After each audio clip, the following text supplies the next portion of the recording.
So this video is just a quick one, guys, on why your grandkids won't be able to afford a home in Australia. And it's sort of on the back of Jim Chalmers and the rising rate of inflation. So as of this video, it's recording on the 7th of February, 2026. And it's getting to a point now where, a lot of hope for people is evading them. And Australia is a wealthy country with resources, with prosperous lands, clean air, and very relatively low carbon emissions. 2% of the carbon emissions comes from Australia, 40% comes from China. So go figure. And the government's still trying to push that net zero bullshit onto us, just like the UK. But I think enough is enough. And when you can't see a future for your grandkids, or even, in many cases, people my age wanting to start a family, you go, well, is that irresponsible of me knowing what I know now and what is actually going to happen going forward? Because, the way I see things, it's getting beyond a bit of a joke. It's getting to the point now where Jim Chalmers just,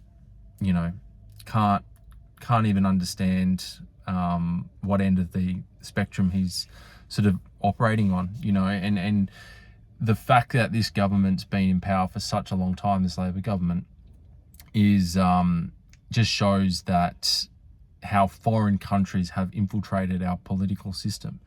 I'm not saying that it's not right versus left. I've said that before. It's not that anymore. It is basically these people in the shadows, these foreign entities are pulling the strings in prosperous westernized countries to design them to ultimately combust themselves internally. And that's what's happening here in Australia. It's what's happened essentially in the UK, and just the train wreck that is the UK, and that's what's happening. That's what's happening going forward. So, I see in many instances here today is just the deranged thinking of these people, these politicians, and they're just caring about things and blowing money that is just sending us freaking broke. The middle class, the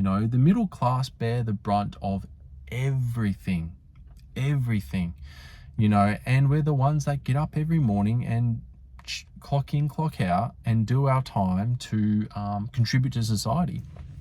And at the end of the day, what's happening here in Australia is an absolute travesty.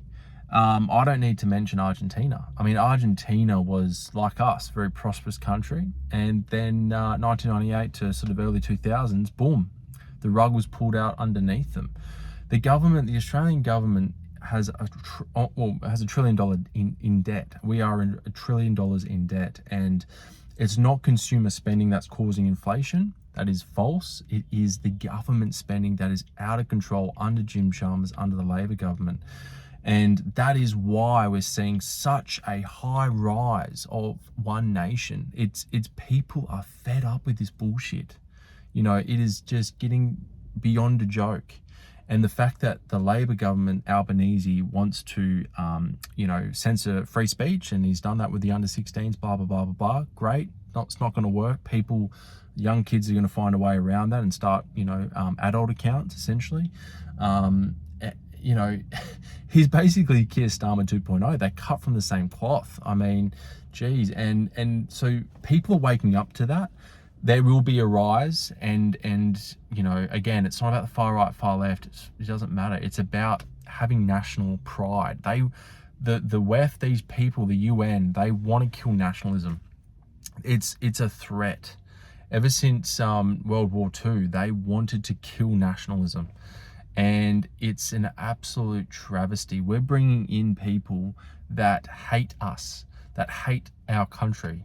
And that is the problem I have with it.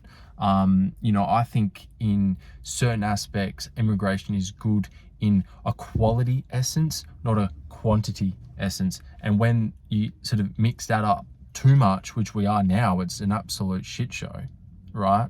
We have people coming to the country using New Zealand as a backdoor.